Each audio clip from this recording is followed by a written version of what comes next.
everyone. Well, it looks like, I understand there's some people in the lobby still trying to find their way up on the elevator, but let's get started. I'd like to grab as much time as possible for what I know will be a fascinating conversation. I just want to welcome you all, and I'm so honored, truly, to have you all here with us today.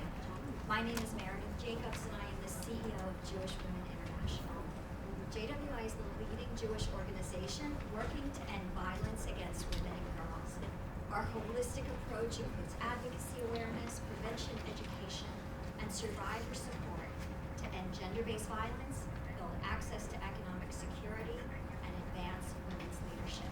Can you raise the mic? Do you have a There microphone? actually is, you know what, there are mics. Let's see. All right, looks like there is one mic that we will be sharing. How is that?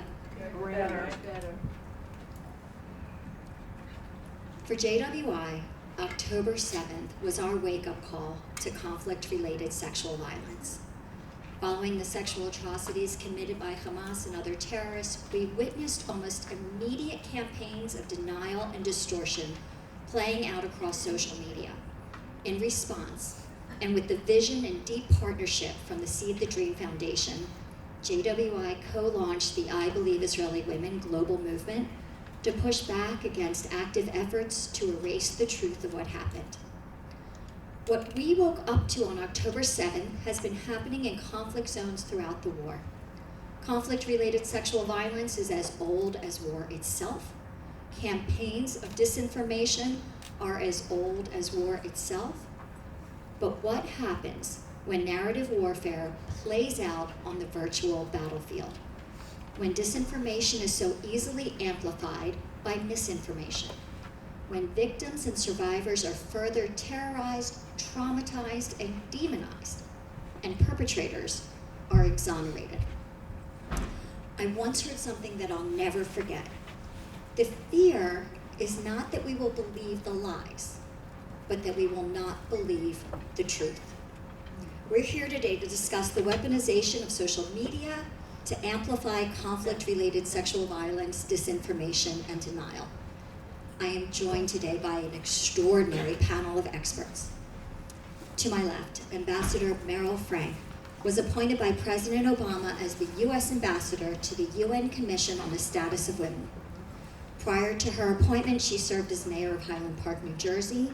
She is the president of Makeda Global, an international consulting firm specializing in women's empowerment and leadership.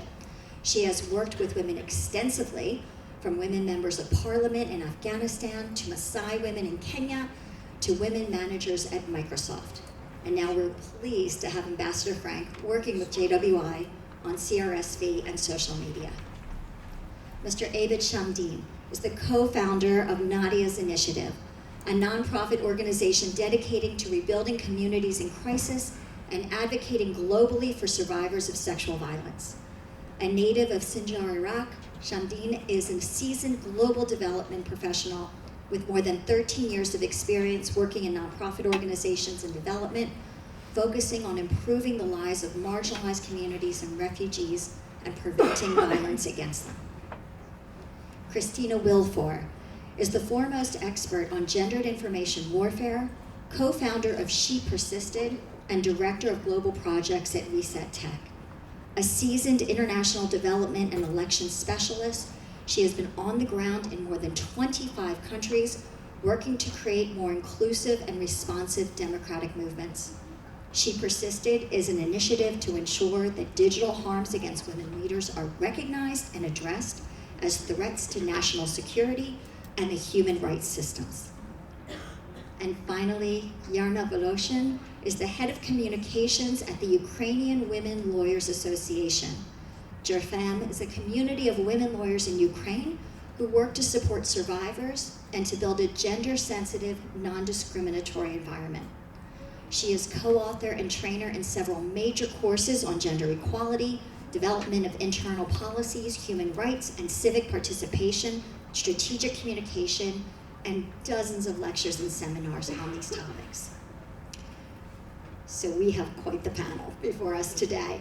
I wanted to note that we have placed index cards on each of your chairs. Please use that to write any questions you might have. We'll collect them towards the end of the panel, and I'll try and get to as many as possible. Ms. Wilfor, I'm going to begin with you, and I'll pass the mic. Frame this for us. Can you say more about information warfare and how it drives conflict-related sexual violence?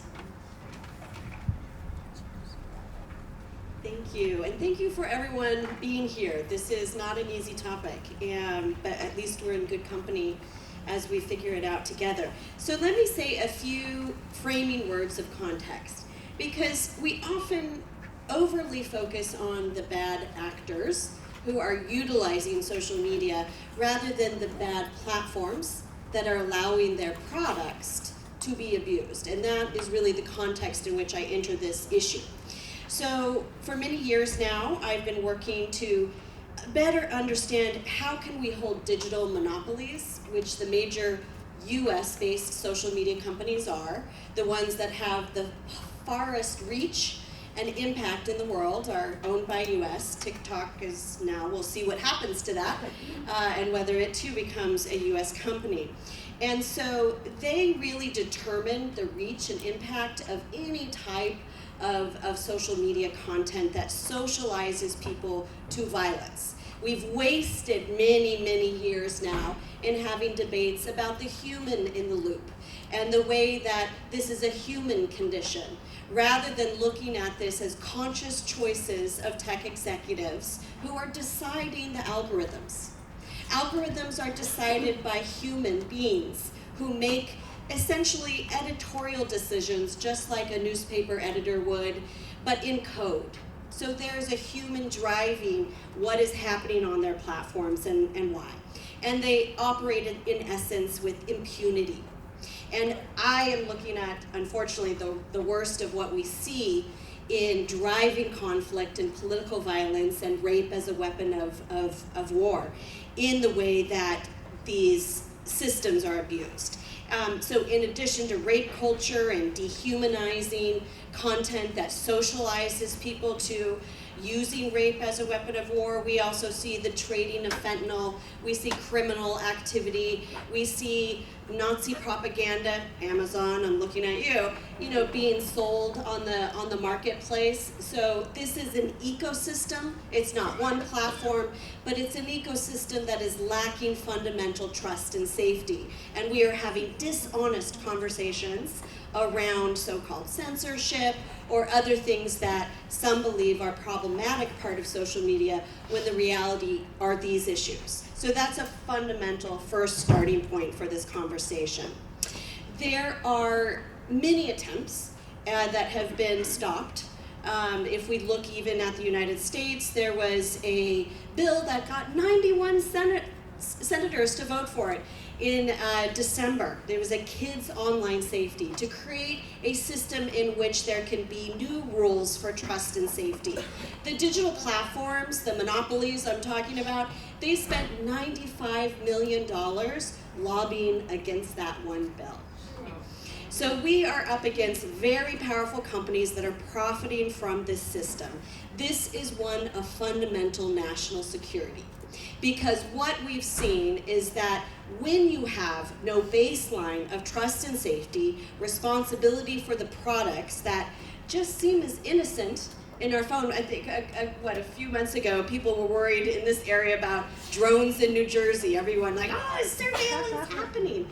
Yet we're not paying attention to not only the surveillance, but the emotional hacking that is going on that is making us vulnerable to these kinds of tropes, and they are gendered. At She Persisted, we've been documenting from Yemen to Ukraine to Tunisia to Italy, the way in which women leaders who are speaking in support of gender equality, of democracy, are targeted not because there's a natural growth in gender-based violence in the world, is because it's being orchestrated. And that ecosystem has benefited the platforms who have made millions of dollars in some of the very dangerous figures who advocate for rape culture. Many of those, we call them influencers, let's be real, a lot of them are just outright white supremacists.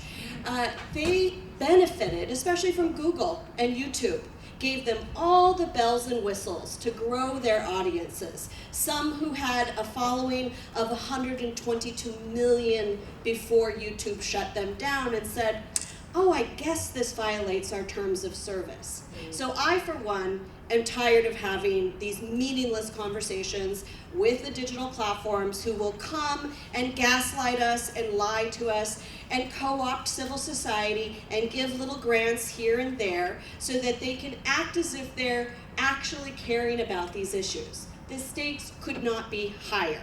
Let me just end by saying, and we'll get deeper into this, we looked deeply in the context of Ukraine, which Yarna will give us all that we need to know. But when I was based in Kyiv in 2009, for many years afterwards, and working in and out of Eastern Europe, I could see Russia experimenting with the anti-feminism content. They would fake things in order to see how reaction would be online. Now, that is a little bit of the human side of this because we are vulnerable when we are biased and when we as a society don't deal with gender bias. Then you become susceptible to some of those tropes. But this was a tactic to undermine democracy and to build audiences that would justify, in this case, the dehumanization of Ukrainian women based on Ukrainian heritage. And so the genocidal elements of this are very clear. Then when it entered into war, you may remember the last speech that Putin made, it was a rape metaphor in which he talked about and justified the invasion of Ukraine because sometimes you just have to take her. It was from this song, I believe. And so that's telling. People tell us who they are in their words, and we should believe them. Right. And so we later then could see the way that influence operations, and this is the information warfare part of this, was matching their actual war. So for example, there would be clickbait ads, sexy Ukrainian women, help a refugee, and then you click on it and it's a human trafficking vector. We would see the Telegram channels that were actively working to spread rumors to prevent people from helping Ukrainian refugees by saying, don't take a Ukrainian into your house, she'll sleep with your husband. And much of this was based on that kind of, again, dehumanizing elements of the qualities that social media can spread about women and about their identity, and especially in the way that Ukrainians have been targeted. You know, Christina, actually, this leads right to, if you could pass the Yeah, microphone absolutely. to Ms. Voloshin. Actually, social media, as we've been hearing, is a convenient place to spread disinformation. Can you share how this affects victims and work with victims, and what are the lasting effects of such campaigns? Thank you very much, and also thank you, Christina, for this intro, because it's really close to those topics that I just wanted to share with you, because we know, for now we know in Ukraine and understand that disinformation is a part of hybrid warfare.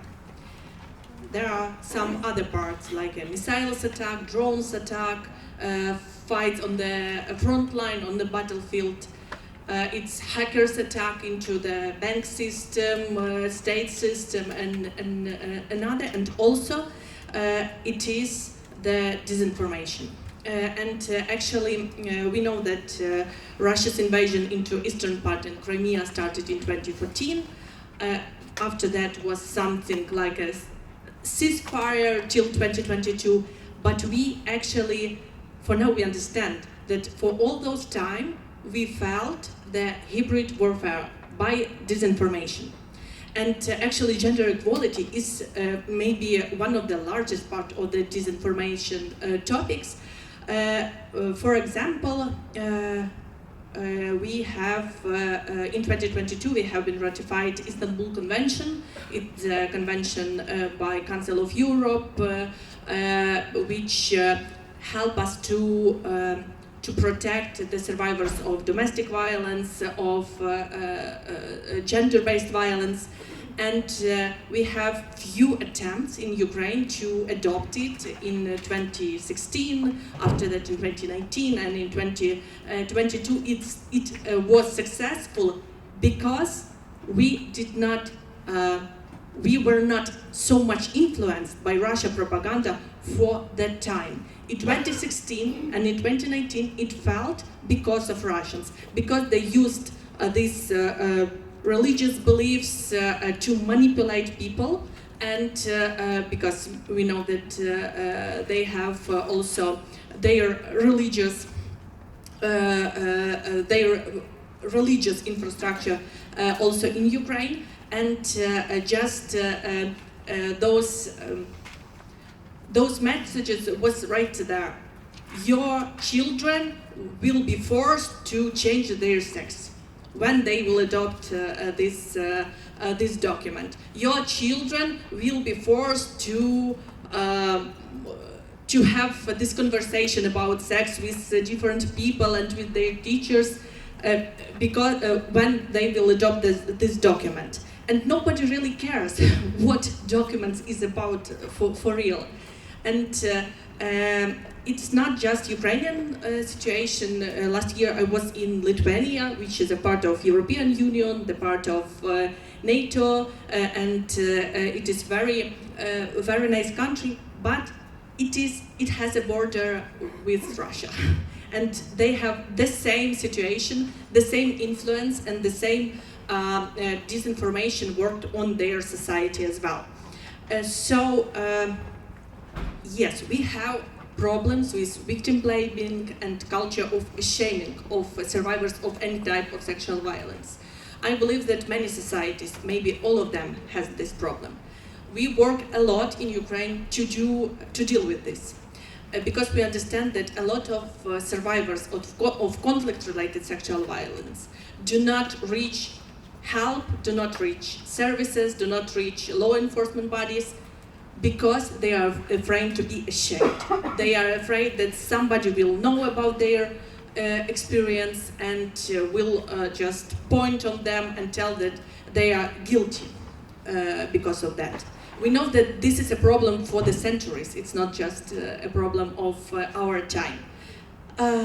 But we understand that actually disinformation is the main problem why we can't deal with it right now, because it makes this victim blaming so powerful and so reachable that it is really hard to work and to really engage this person.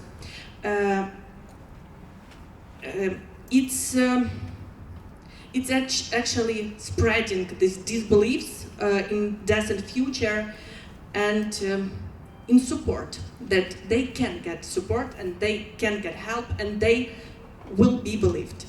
So it is maybe yeah, for now.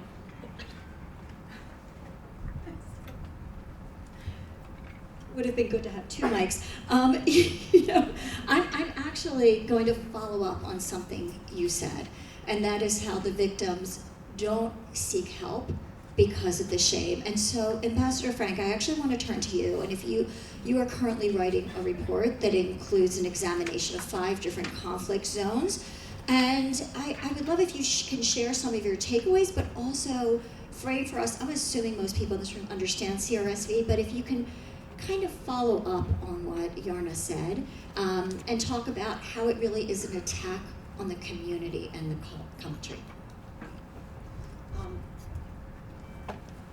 Hello. I'm small, so if you don't mind if I stand up, because I feel lost behind this table. And it's a problem that women have when we're on a podium. You're fine. Thank you all for being here. Yes, I'm working with JWI now and studying CRSV. You all know what CRSV is? We were with an audience yesterday where not a single person knew. It's a term that we use that, somebody doesn't. Conflict-related sexual violence. And it's a very clinical term. We use it, you don't feel it. It doesn't get you in your gut when you say CRSV, right? But when you talk about what it is, and I'll do a little bit of that, you understand how brutal and how cruel this is. CRSV includes rape, gang rape.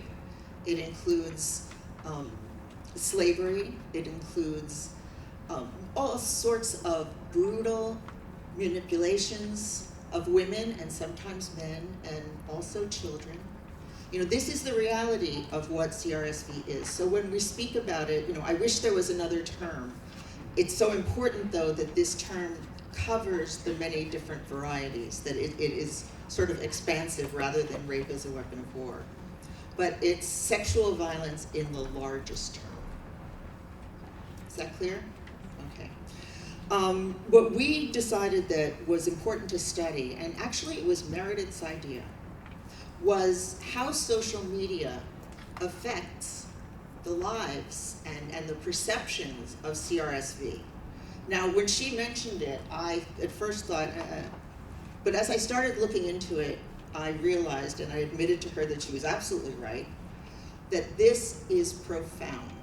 Now, all of you know, I'm sure, how it affects politics, how disinformation and fake news affects politics. People, I'm sure you know people that read on sites that are disreputable, sites that will put out anything, or you listen to politicians that will say anything and people believe them. Well, it's the same thing when we come to CRSV. And what we decided to do was study 5 countries in different parts of the world where people have been victims of CRSV. I should mention to Abid that we use the word victims. And the reason we use it, victims and survivors, is they suggest that you use the word survivors because there are strength in people that survive. But in the case of Israel, there were no survivors. So we have changed it a bit in our writing. What we know is that this is spread across the world in all examples of CRSV. We studied Ukraine, Myanmar, Sudan, the Yazidis, and Israel. As I said, there is these spread along all the countries in what I call an unfortunate sisterhood. But it's a sisterhood because they've all experienced the same things. The things that I described that are CRSV existed in all of the countries that we studied. This is what they have in common. They have in common that, and also the societal effect. That is, it's not just the survivor or the victim that's affected by this, but the entire community. It is not meant necessarily to hurt an individual.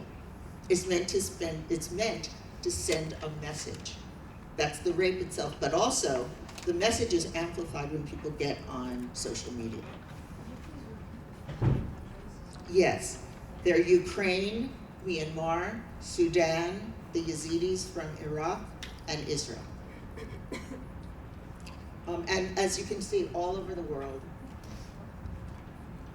with different circumstances, different conflicts, but all of them experience many of the same things with social media, denial, and disinformation. I will speak about the Yazidi experience. You can speak more to it later. It is a bit different. In all of these cases, there was disinformation and denial, and it's state-sponsored. In the case of Israel, they estimate 30 to 40% of the immediate and swift online presence was bot-driven. And there's evidence that it was both Russia and Iran. Same problems that we have with look at the eyes scrolling up.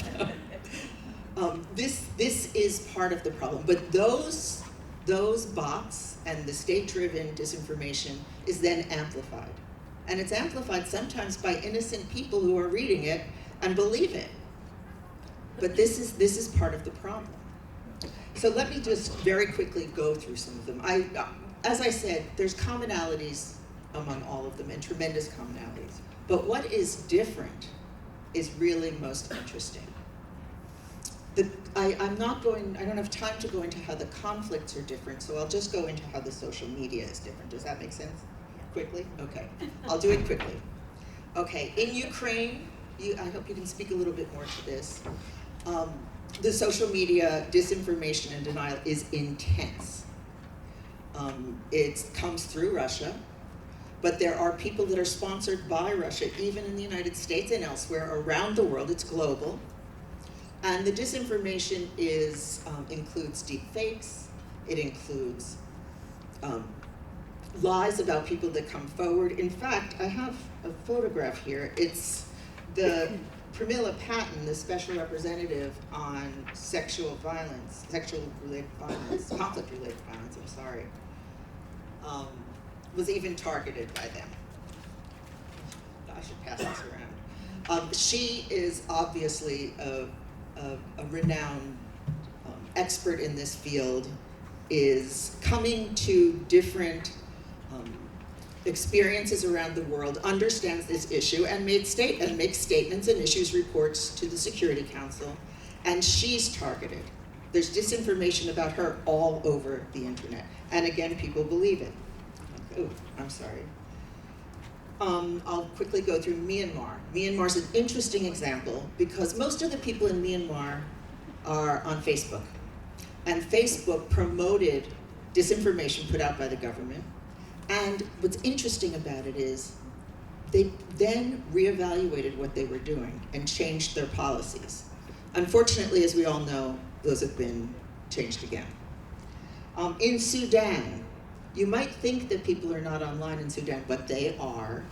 And there's disinformation spread in state-sponsored disinformation, but also there's evidence that some of it is coming from Russia.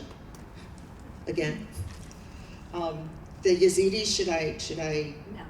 No, we'll let him handle that. I'll just say one sentence. The Yazidis are an outlier. And that is because there was not necessarily disinformation. In fact, they glorified what they were doing. And that's where it's different. And they often said that these were willing wives. And I hope you can talk a little bit about that. What's also different about the Yazidis is that in their, you know what, I'm gonna let you handle all of this because I could go into it for a long time. In Israel is again an outlier with the speed and the veracity and the scope. This went all over the world. It was picked up all over the world. What also happened with Israel that's interesting is that we had academics, we had feminists that are calling this fake. We had groups around the world that are usually there to support women that were saying that this was fake news, that this was not true, that the rapes didn't happen. What's also interesting about Israel is that it's an outlier because the social media disinformation went beyond the conflict zone, and it was global in a different way than Ukraine. It was global in that anti-Semitism increased around the world by 300% in some places, worldwide, but in the United States and the UK it was studied.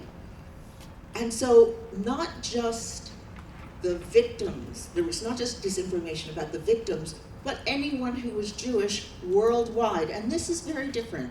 In none of the other conflicts did people in diaspora have to deal with the disinformation and the abuse online. So I will wrap it up. Sorry. Wonderful, thank you. And if I may, I just want to correct just something.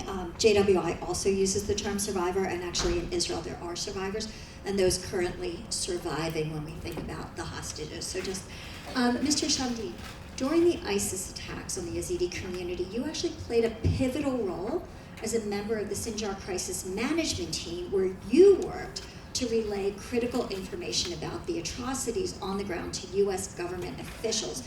I'm interested, from your unique position and experience, if you can share about the Yazidi experience and what you were dealing with when it came to social media and disinformation. Thank you so much. We have a great audience. Thank you all for being here. I want to thank Ambassador Frank for helping put the event together. I know she's been working on this for a while, so thank you for that. Yeah, I don't know if pivotal role, I don't know, because obviously we failed to prevent the violence against especially women and the entire community in Iraq at that time in 2014. Just to give you a little bit of, go back a little bit in time, I worked for the U.S. military in Iraq for about 5 years, and it was part of the, the groups that were fighting then, not ISIS, it wasn't named ISIS, it was Al-Qaeda and different groups at the time, but it's the same guys that were radical and genocidal. So at that time when I was there, yeah, I'm old, when in 2003 and 5 and 4, the social media element of it wasn't this, involved and prominent. So, but ISIS used social media in a really systematic way, in many different ways against the Yazidis. And it started obviously before them on the internet.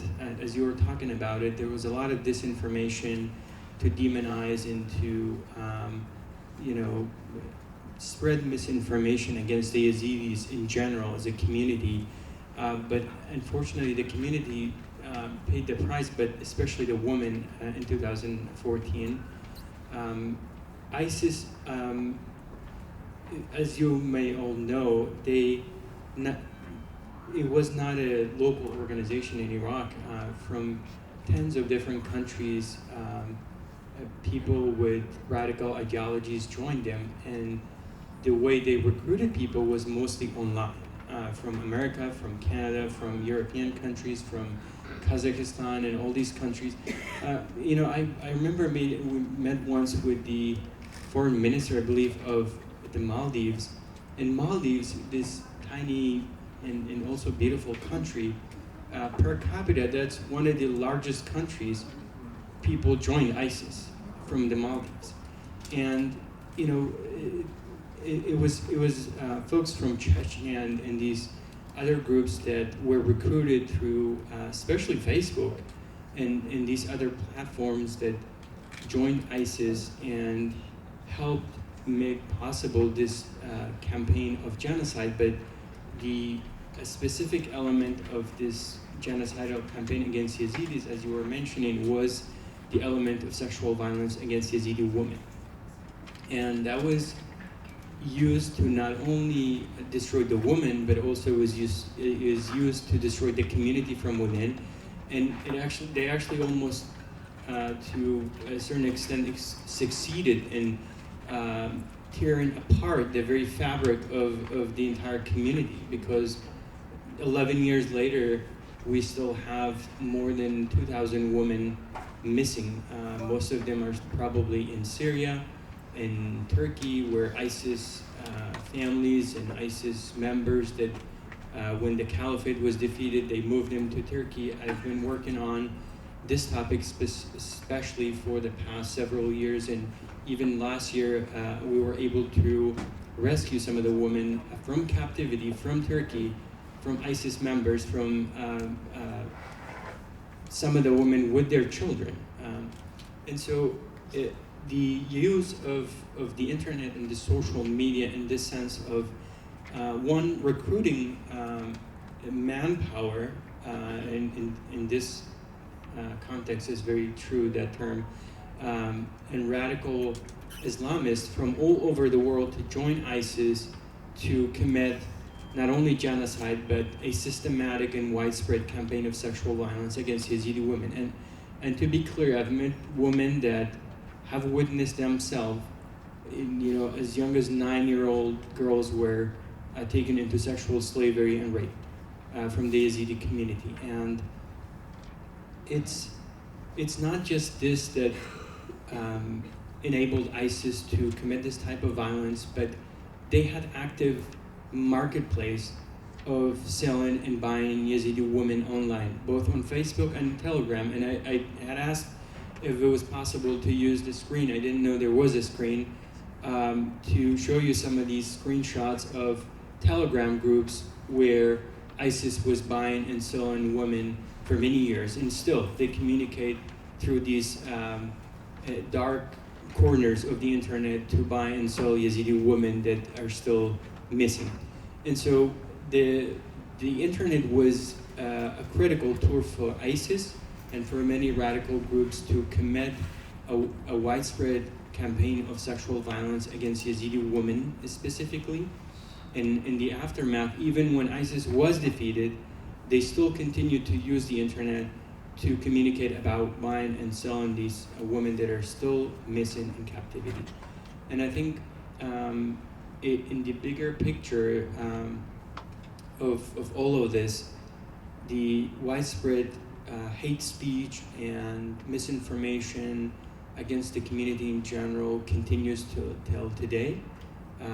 And specifically, when you see in the Iraqi, especially media, and social media, in this case, a story of a Yazidi survivor, a woman that has survived captivity, and people communicate about their work and their stories, you will see thousands and thousands of comments from men from Iraq saying she's lying, she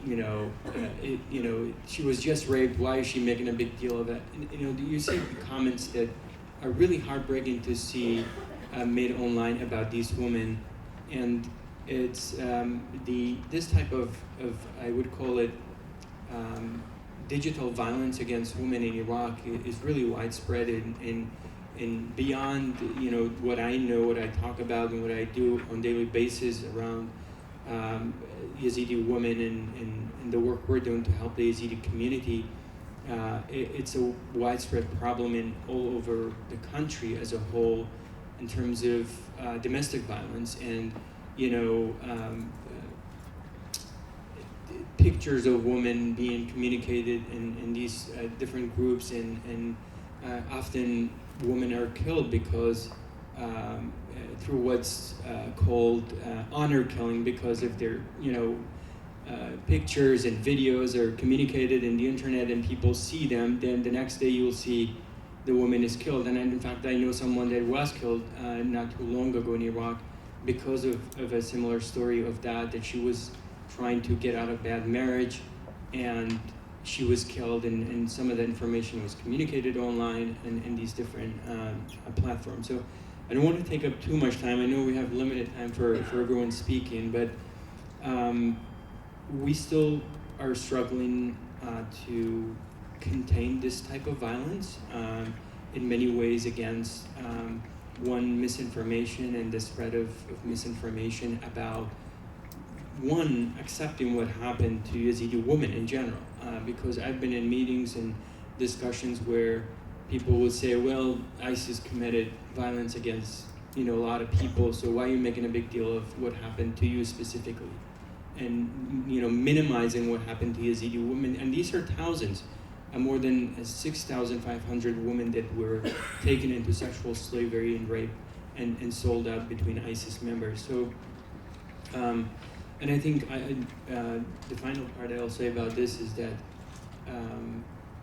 the social media and the internet helped ISIS recruit resources and funding for their operations when they were operating by selling and buying Yazidi women. I know tens of families that paid ransoms up to $10,000 and $30,000 to buy back some of their family members, and they were sold back to them through these internet platforms. So I think there's so much to go into it, but I can stop here and see if there are questions.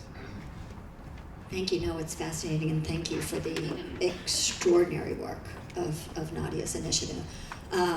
When you were talking about the comments, it really resonated with what we saw from October 7th and any of the Israeli women who had the bravery to speak out and had these comments. I remember seeing when the young female hostages were released, they're 18, 19 years old, and to see comments saying, look how they look at the Hamas with lust and desire, and they don't want to leave. And I just thought, how is this even being said? It's so horrific. So, Christina, could the platforms say, we can't control this? We can't, it's just a tool that's being used. What people say, what people do with it, we can't control. Freedom of speech. what responsibility do the platforms have, if any?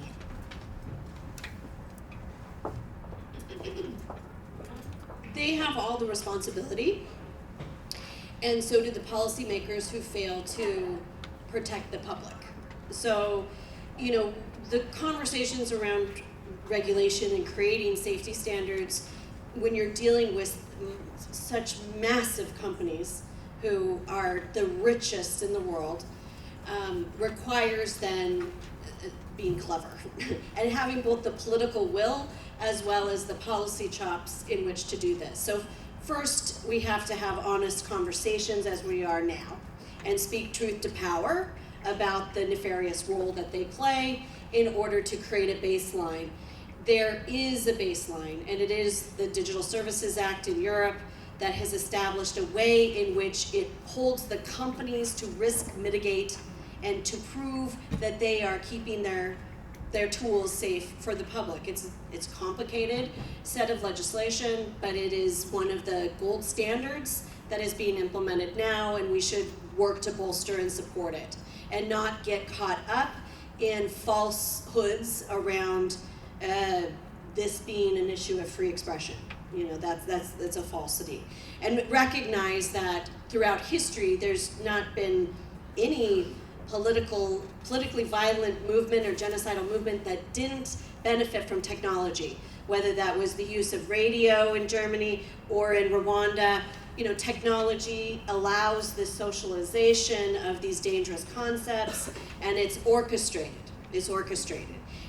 So we should also listen to the whistleblowers from the companies. So if the companies don't want to believe what outsiders like myself or other researchers or others who understand this, and I have all the receipts, so anything I've said, I can send to you the documentation. But the whistleblowers themselves are saying they know the harms of their products and they choose to go forward. So I would look at those and recognize that it's not just whether people are being misled. There's a physiological effect of these tools. If you listen to the TikTok whistleblower from September in front of the US Congress, an engineer who said young men and young people between the ages of 12 and 15 for 2 hours of consecutive TikTok viewing have a 50% cognitive decline in their abilities and a 20% decline in the ability to make eye contact. So these are also tools that are literally taking our humanity and empathy away physiologically in terms of the brain. And so we do need to start on maybe the issues that we can agree with in a society, which is what's happening to kids and the effect of these on kids. And I would encourage you to look at the US media ecosystem study that Maria Ressa, a champion of these issues and herself was a target Nobel Peace Prize winning journalist from the Philippines, got really smart on these issues because there was a warfare that justified then the criminal cases taken out against her to undermine her newspaper. So we did a study looking at how this works, and I would encourage you to look deeply. We all have to get a little smarter about how the technology does work so that we can hold our policymakers accountable. There is no solution that doesn't involve regulation.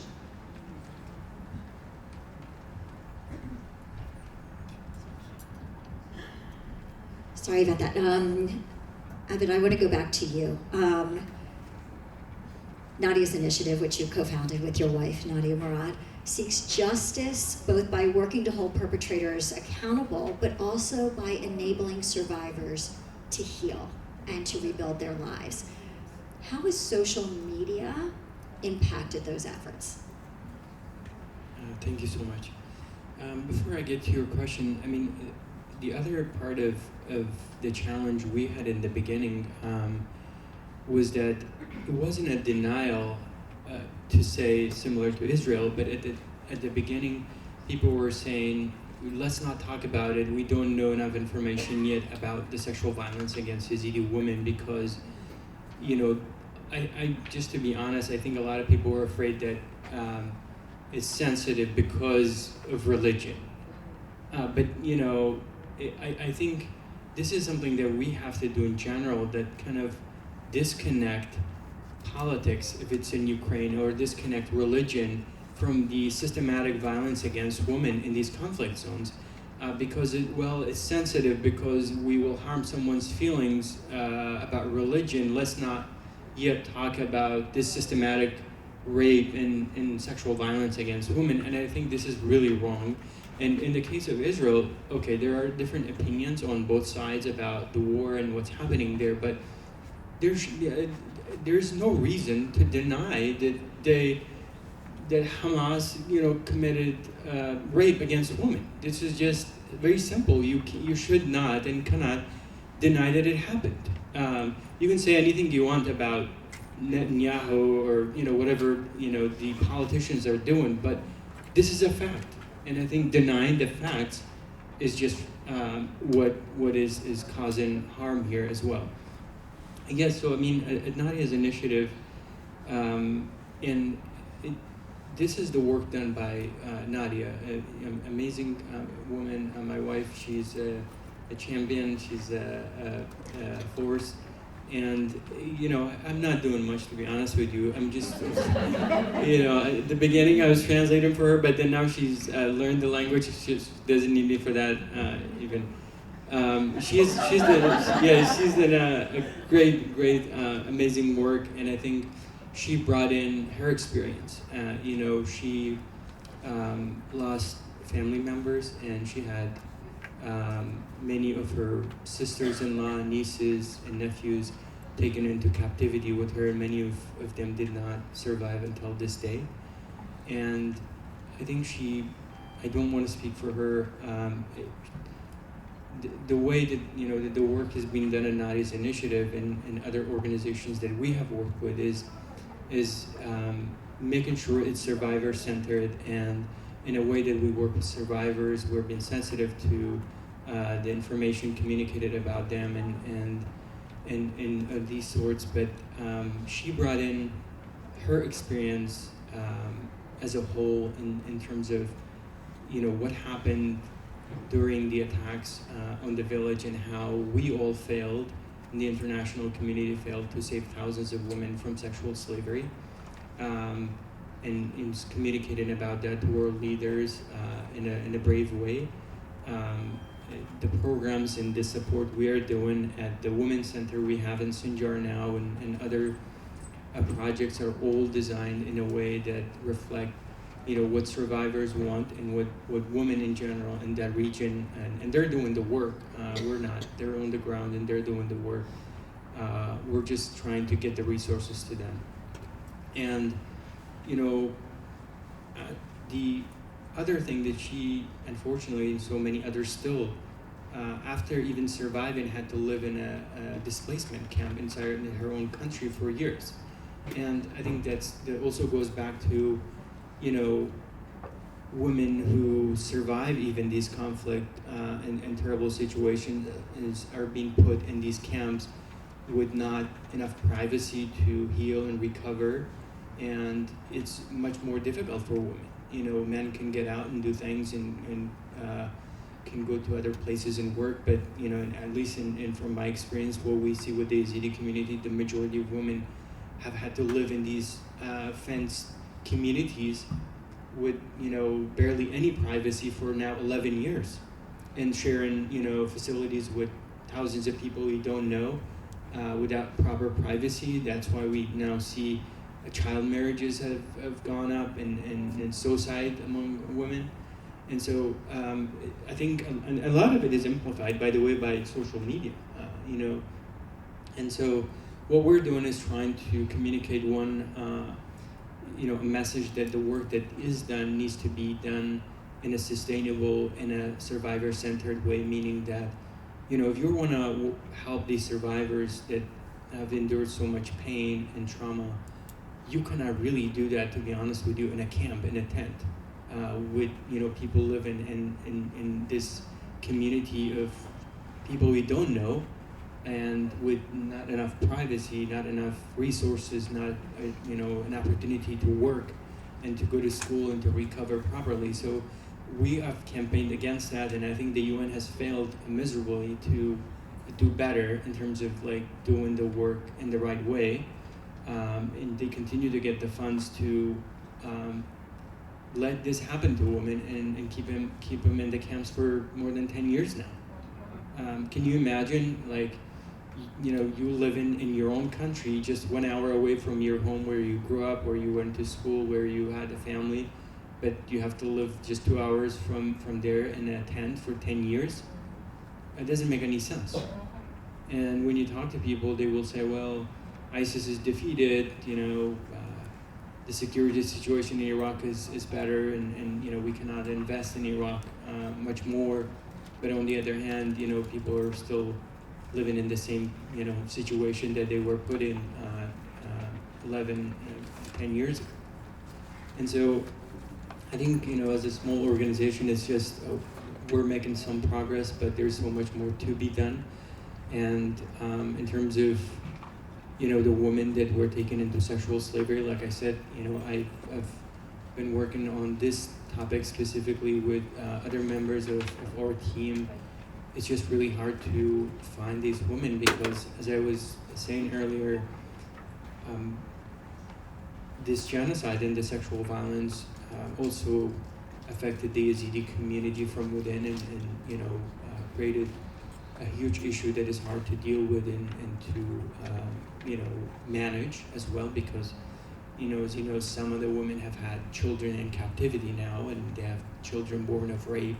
It's a really difficult situation to deal with in a community that is displaced, in a community that is not recovered from the genocide and the trauma. And so, and there, the UN and the other groups that are doing the work around this, we have not seen like a real tangible solution to, one, bring back the women that are still missing, which they are in Syria, and they're now the Syrian regime, and in many places in Idlib and in these provinces in Syria, and in Turkey, even some in Iraq.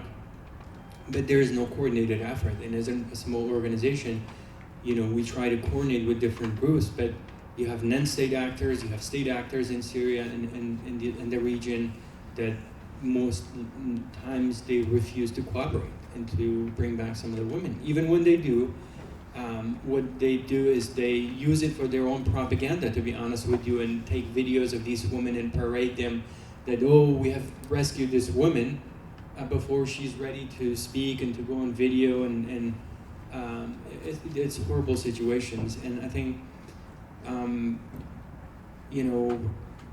I also had the honor to visit Ukraine, and I met some of the survivors there, and I think in many cases the experiences of women who have suffered in these conflict regions and have been raped and taken into sexual slavery are minimized, especially when time passes. And we see that with the Yazidi community, because until this day we have one man, only one man, that has faced justice, that out of all the ISIS members and ISIS organization, hundreds of thousands of people who joined ISIS, one individual, one man has been held accountable in Germany for crimes of sexual violence. Only one. And the rest are women. There are like 6, 7 more that also help ISIS with committing these crimes against Yazidis and Yazidi women. But can you imagine one man has been held accountable for committing a systematic campaign of sexual violence against Yazidis, genocide, and war crimes, and so far we've only been able to hold one person accountable? No, it's horrible. And I know in the room our colleagues at the DNOW Project, and I thank you for being here, are going to be releasing a report in the upcoming weeks where they will not only share evidence of the October 7th atrocities, but are going to submit and present some paradigm shifts that will hopefully allow for perpetrators to be held accountable. I'm going to now flip to some positives, what we can do so we don't all leave feeling hopeless. But at this time, if you can please pass up your cards, Stephanie is going to walk around. Please submit your questions and we'll get to those. Yarna, I'm going to start with you. Let's flip it. How can social media, if at all, be used to help survivors?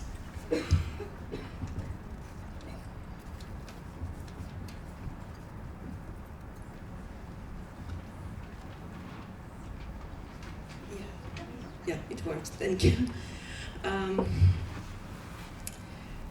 People will use social media, despite of all. We understand this, and we understand that survivors in Ukraine use social media as well. And disinformation is creating even more even more high level of informational noise. People are engaging with the thousands of messages every day, and it is really hard to go through this. But we try, and we actually in our work we also trying to flip and to squeeze sometimes with our intuition, how we think it would work, because nobody create any guidelines, nobody create any toolkits how we can work with this. That's why we try to do what we can, but remembering about ethical principles and about some points that are crucial for us. We try to break this informational noise through the useful channels. For example, if we understand that people use Telegram, despite of all absent of regulation in Telegram in general, we understand that we have to go with our messages through Telegram channels. Because if we or our colleagues from our other NGOs will not do this, Russia's propaganda will do this, and Russia's disinformation. We understand that we have to use appropriate messages. We hope that this tone of voice, different tone of voice, will be visible through all of this noise. Can you go into that a little bit more? Yeah. What is the tone of voice that breaks through the others? Assurance that they will be believed, that they can get protection, that experience that they have was not their fault, that those strategic that they choose for their surviving, it was the right thing to do in that moment. It is not their fault. And also we try to explain all of this situation to the society in general, because we understand that survivors usually are not ready to talk even with their husbands, with their children's relatives, neighbors, with their community. And we try to explain to this community as well that this is a coercive environment. This is the situation of occupation, and there are no space for consent in general. It's obvious for people who work with this, but it's not so obvious for people who do not so engaged. And we try to to change these narratives and to work through other messages. And we hope that it will work in some cases. And we understand that mostly people do not reach us. We have our legal helpline. We provide legal assistance to survivors, as well as we working on advocacy level with law enforcement bodies in Ukraine and international bodies. But also we provide this direct legal aid and assistance to survivors. And most of them are not reached us directly. They reach our partners who, for example, provide psychological help firstly, or they reached some state bodies and they redirected them to us as well. But we understand that our efforts and our part of work will make this situation, this culture of understanding of the problem of CRSV more reliable to survivors. And so it's not our goal to make all of them come just to us. They can reach that type of service that they need for now. Maybe it's psychological, maybe it's medical help, maybe it's some social or economical help. But we see that some of these efforts even now are making the situation better. And we understand that it is a work for years, maybe for decades. And but it is important for us, and I believe for a lot of Ukrainians, to make Russia accountable, because it is a part of justice and sustainable peace. And those situations that just Abid mentioned, that just one man was faced justice, this is the situation where you never can live with this peacefully. You can never accept this situation. And we just wanted to know and to understand that for all of these atrocities, there will be account. And I believe that it is the target of another disinformation as well.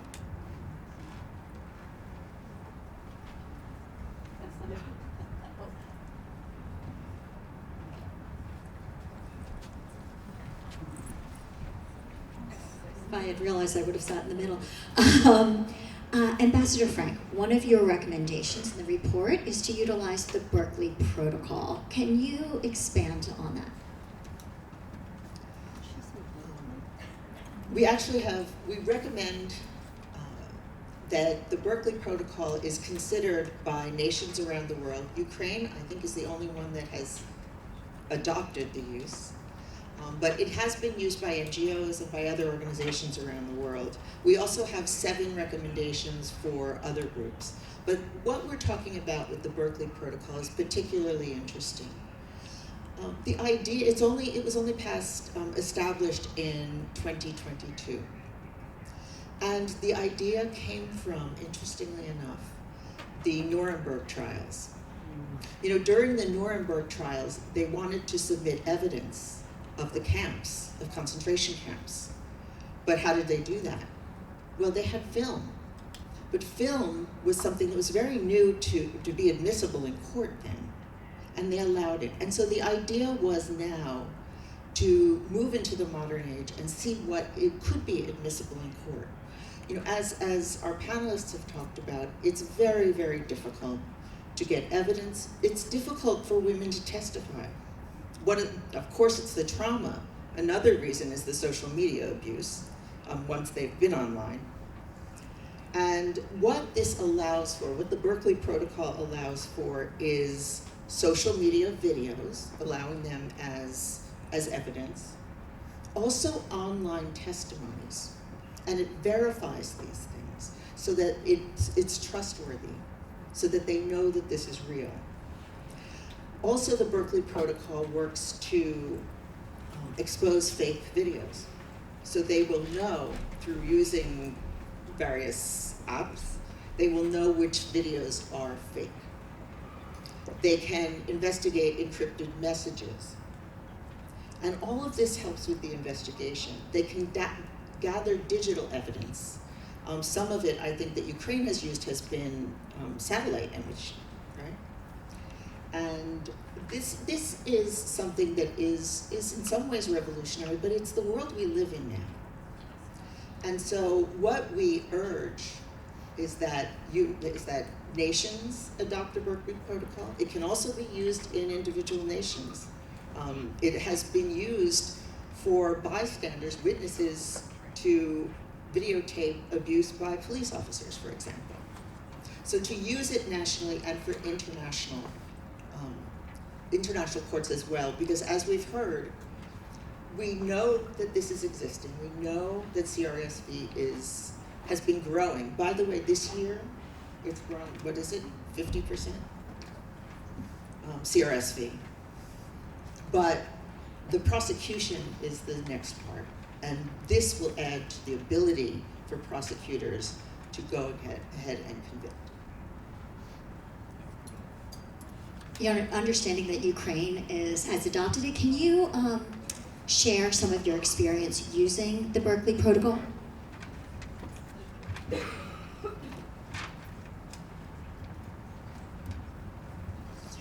Thank you.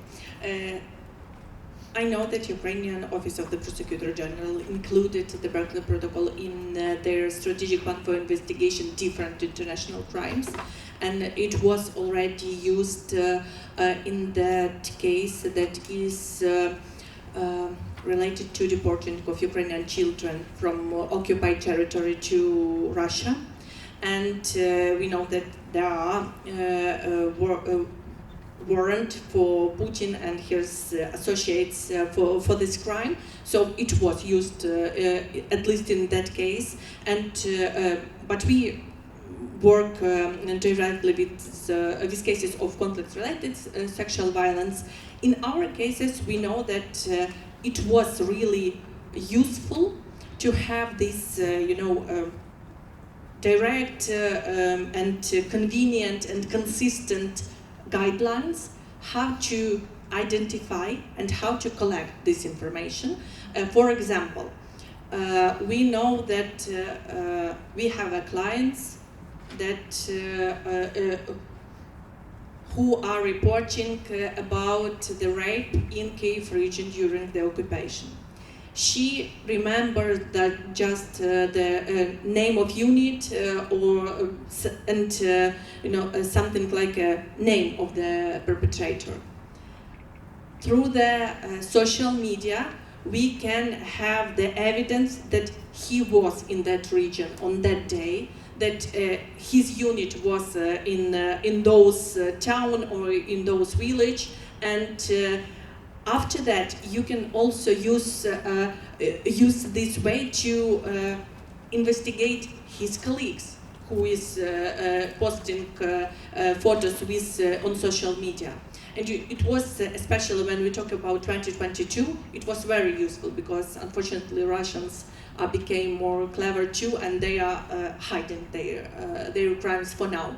It is more difficult for 2023 and 2024 investigations, but in 2022 they were just very happy that they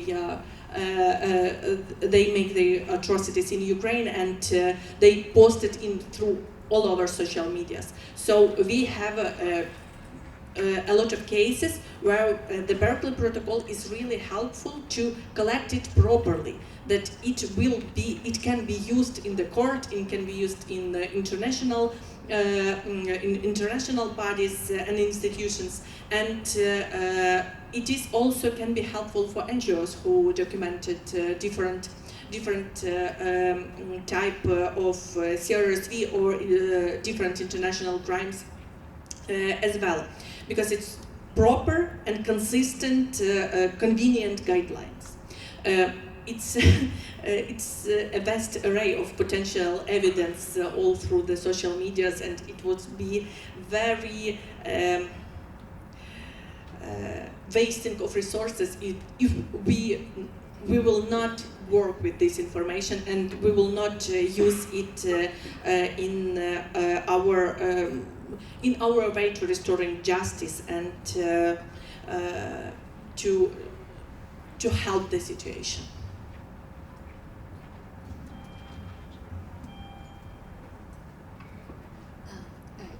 You wanted to add something? There are two additional things. One is the use of video testimony of women, which has been used in Sudan. And the other is the GoPros that Hamas used on October 7th. They'll have to go through procedures to have this admissible in court. But clearly, if they were wearing the GoPros, there was an intention to post them, and many of them were posted immediately. Thank you. Abid, I actually have two questions for you. and one submitted by our audience, so thank you. Number one, I'm curious if the Murad Code might be expanded to include social media somehow. And the second question is, how can private platforms be held accountable for facilitating recruitment of ISIL in the Yazidi genocide? Easy questions. Yeah. Thank you so much. I don't know. I think it's certainly a great idea. I think to expand it to include social media within that code. I think that is a really unique project that has helped. Again, I think it was done because of Nadia's experience. She wanted to establish that because people who were visiting the camps and taking testimonies of a lot of survivors, their photos and videos of them were often posted online or on social media and other places without, proper consent. And they were usually not given, a lot of these women, documents in their own languages to sign. Even if they signed something, it was in English or German or something that they didn't even understand. So I think that project is a unique project and it is helping in many cases. And I think Ukraine, to be honest, they have been really amazing in terms of, one, adopting the Murad Code. When Nadia visited and asked the organizations, the government, they took a lead and they've adopted the code and using it as much as possible. I know, again, my wife, she asked the government to also do reparations for survivors, and they did start the project, which is really great. And in many cases, they have done better than many other countries, despite the war and everything you're going through. So I think I think expanding that to social media is a good idea, but I think expanding it to everything is a good idea in terms of, again, taking out the religion out of this picture, the politics and other things. That this is a systematic campaign of violence against women, especially in poor countries, where there are no strong legal protections in place. In the case of the woman I mentioned, and unfortunately, not too long ago, she was killed by her husband because she was seeking a difficult marriage, and there aren't just strong protections in place to protect women in these cases, and especially if a lot of the larger social media companies and tech companies don't also take some steps to protect women in these countries, it's just making it much worse for them. So how can, if the pictures or a video of a woman in Iraq is posted online, how is she going to fight it? In the legal system or tribal system, she's going to be blamed no matter what she does. So I think the social media and the platforms have done so much harm in general to, one, help recruit ISIS and some of these groups, to help Hamas and some of these radical groups spread their propaganda and misinformation. In many cases, in the case of ISIS, as I mentioned, help them recruit resources and men to fight. But I think when social media and the internet is used in a positive, productive way, it's very helpful. I think probably most of you know about what happened to Yazidis from the internet, from social media. So I mean, there are positive ways of the internet being used. We're using it obviously in many ways to communicate about what happened, to the need for justice, for accountability, to call to actions about what needs to be done for survivors in Iraq and other places. So there are positive ways to use it, but I think the big tech companies and people who are making these decisions at Facebook can easily monitor some of the hate speech, the violence, and the propaganda. But obviously they're going backwards, as we can see these days, and we see a lot of it on Twitter now, with a lot of bots and Islamists, radical Islamists with ISIS and other groups spreading information on a lot of these platforms about committing genocide against the Alawites in Syria and other places. It's just allowed to spread without any checks. I'm sorry, did I answer both questions? Okay. Thank you. All right, Christina, the time has flown, but I want to leave the last two questions for you. One that was submitted by a student from George Washington University, so thank you for being here. Can you explain the difference between what we're explaining as CRSV in social media and technology-facilitated gender-based violence, which connects technology and media specifically to the violence? And then my last question, so we don't have to pass the microphone back and forth, is what can we all do? Give us some takeaways that those of us as individuals can do to make a difference. Let me go to the technology-facilitated gender-based violence. That's a very wordy phrase, and one that I've been very critical of, because it assumes that GBV is the root of what's happening. Now, of course, we're talking about all the gender dimensions of this. It's a way in which to break down the way that technology facilitates this, and it's been a common phrase more within the international development community, but I would say not a very effective one. We need to, which would be one of my recommendations, speak about these things in words that ordinary people use. So that will help bridge to meaning. So let me go right into it. But that term was invented by a researcher, Cynthia Koo, and on our website, As She Persisted, if you download our digital resilience guide for women and leaders, we really distill all the forms of how technology can be used for these means. So it is important to get smart about it, but we still need better language to communicate as real people.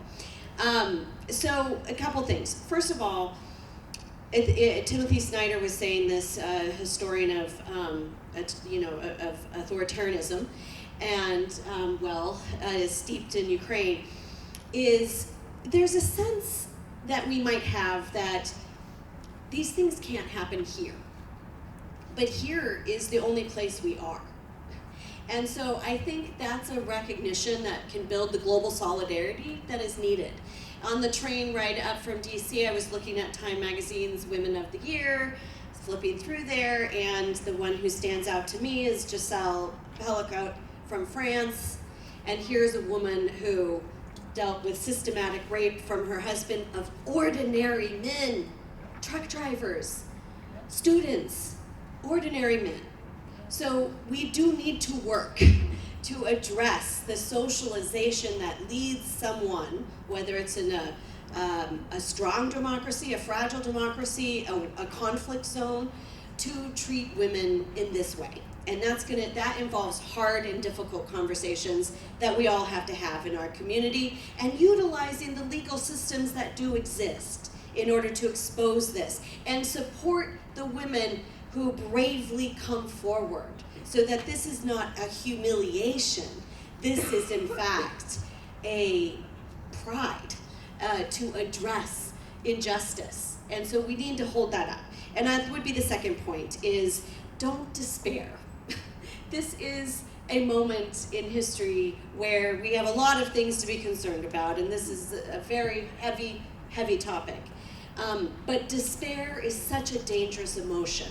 And I'm having lots of conversations with my women friends. I'm an activist and organizer at the end of the day. So get active and organize. Do not let the sense that we can't do things lead you to inaction. But that action may look different. It's not going to feel comprehensive right now.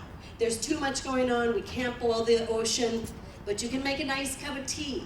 So figure out what your tea is and where you want to lean in, and lean into that. Localize it into your communities, whether that's a town hall forum in your city, or it's your state legislative body, or it's the international work that you're doing. Secondly, male allies. Thank you for being here, and we need more of them. I had the honor to work in Turkey with an organization that created an all-male organization just for violence against women in a pretty conservative culture. I mean, they were later sort of mansplaining feminism to the rest of us, but that's okay. It was a journey.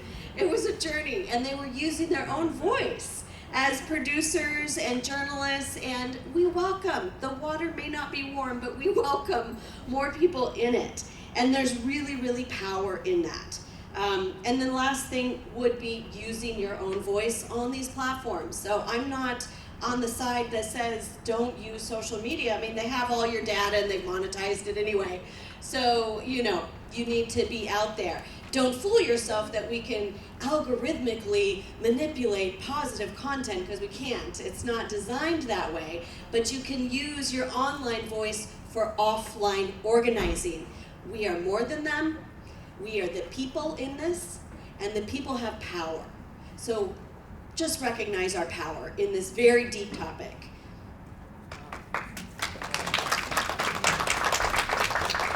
Thank you. You know, we were in Israel last May with the, I believe, Israeli women delegation, and we spoke with survivors and said to each one, what can we do? What can we do? And every survivor said the same thing: share my story. And I think if there's anything we can do, and this was said on the panel, and I want to echo the importance, is to lift the stories of the brave survivors who use their voice, to let them know that we stand with them, that we believe them, and make sure others hear the same. You know, one of the cards I received was Yael Viersman, who is the founder and lead counsel with October 7th Justice Without Borders. And they represent more than 360 victims and survivors of the October 7 attacks.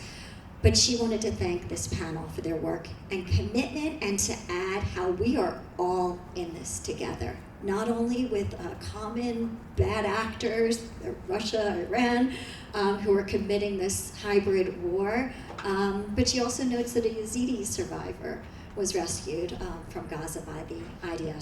So thank you for that.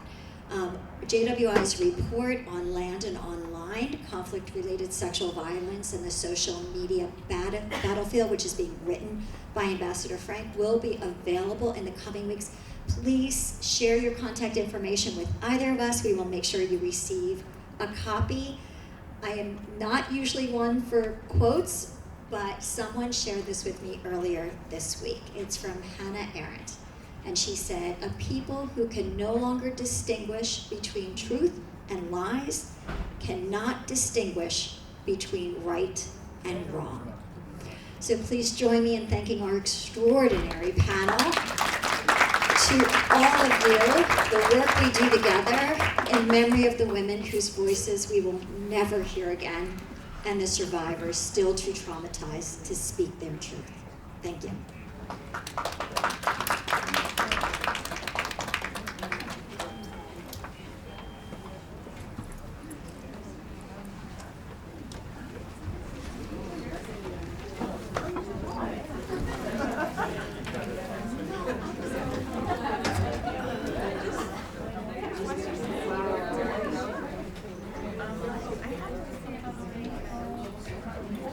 There were three of us, including one person on the panel with a